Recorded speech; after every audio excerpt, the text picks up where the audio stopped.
It's always great to see a brand new Commodore 64 game being released, and this time development team Megastyle are following up last year's release, The Way of the Exploding Fish, with a brand new game, Mancave. Unlike their previous game that had a physical release initially, then followed up as a digital release, Mancave was released on 22nd of June 2019 with a simultaneous physical and digital release. The physical copies of the game are being sold through Cytronic, while the digital releases are being sold through itch.io, and the links to order both will be in the description for this video. You're actually getting not one but two games in this package for the price of one, but I'll come on to the bonus game later in this video. To start off with, let's take a closer look at Mancave. Given the space at home, we'd all love to have our own personal man cave, a place to hide away from the rest of the family at home. For most of us fortunate to have one, it's a sanctuary, usually filled with video games, pop culture memorabilia and collectibles, and a room that's usually deemed out of bounds for the entire household, unless by invitation. And that's the same for Richard, the hapless protagonist in the game. He's managed to get his own space at home, but all isn't well.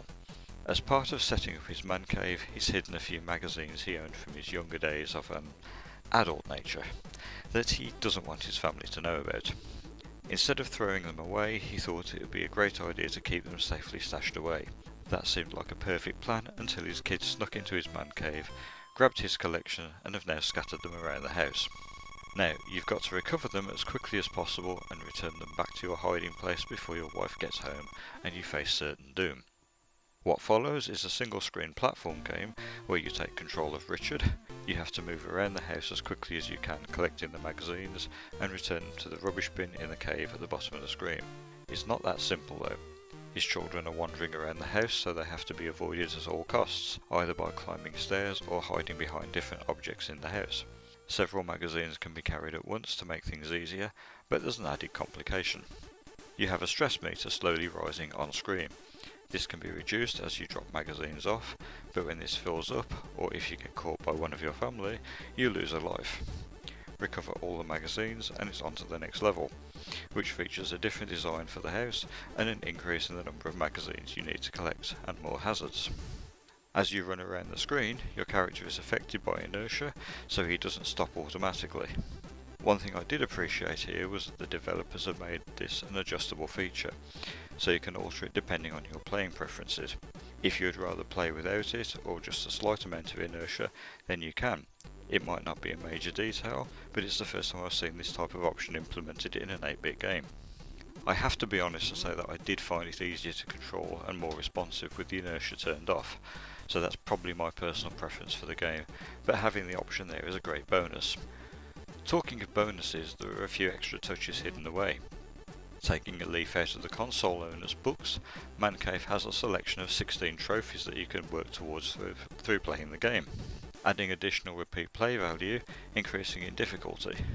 In addition, the game saves both the progress of these and the high score table, even with the dedicated version available for the C64 Mini that was used for this review. Visually, the game looks a treat with detailed, well-animated sprites and plenty of variety in the background graphics, and everything on the screen is easy to distinguish from each other at all times. The game sounds fantastic as well, with some superb 80s inspired music playing throughout, courtesy of Roy Bidding. Of course, what counts most is the gameplay, and Mancave just oozes playability. It's incredibly addictive, fun, and has the difficulty balance just right, so it doesn't prove to be too frustrating. The random nature of the placement of the magazines helps to keep each game fresh as well, so no two games play alike.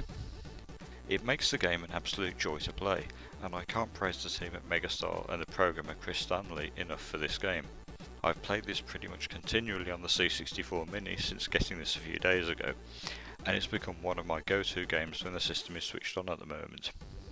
Whether you buy the physical or digital release, it's superb value for money, and that's before you take into account the second game that comes bundled with it.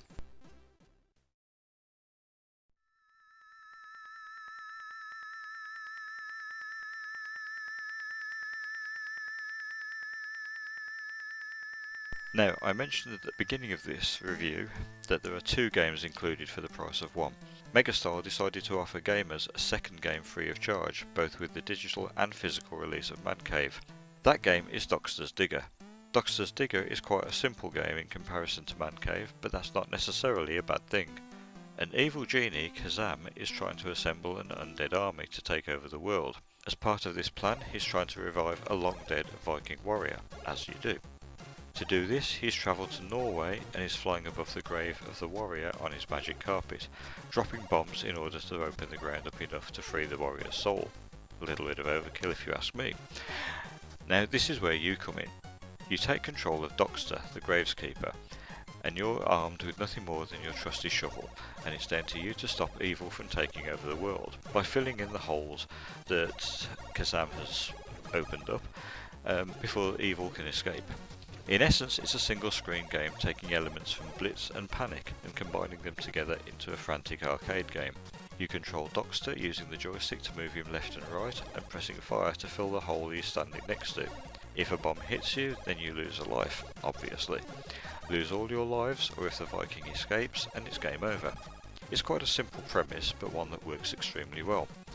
It's a fun game blending elements from two firm favourites, and Megastyle have managed to create a game that starts off at a relatively relaxed pace, but builds tension superbly as bombs drop more frequently, and you frantically try to fill the growing number of holes on screen. It soon becomes a case of reactions and quick thinking, and that's what makes this game work so well.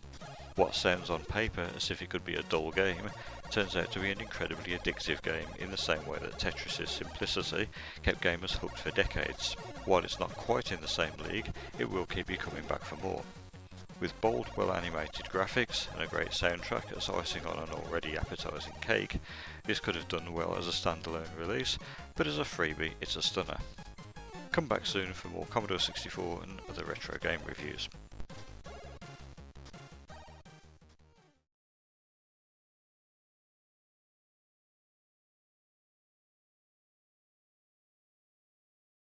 Thank you for watching. If you enjoyed this video, don't forget to click on the like button and leave us a comment below. Also, spare a moment to share this video on Twitter, Facebook and all your social media pages. To get updates on all of our latest videos delivered straight to your inbox, subscribe now using the link on the screen.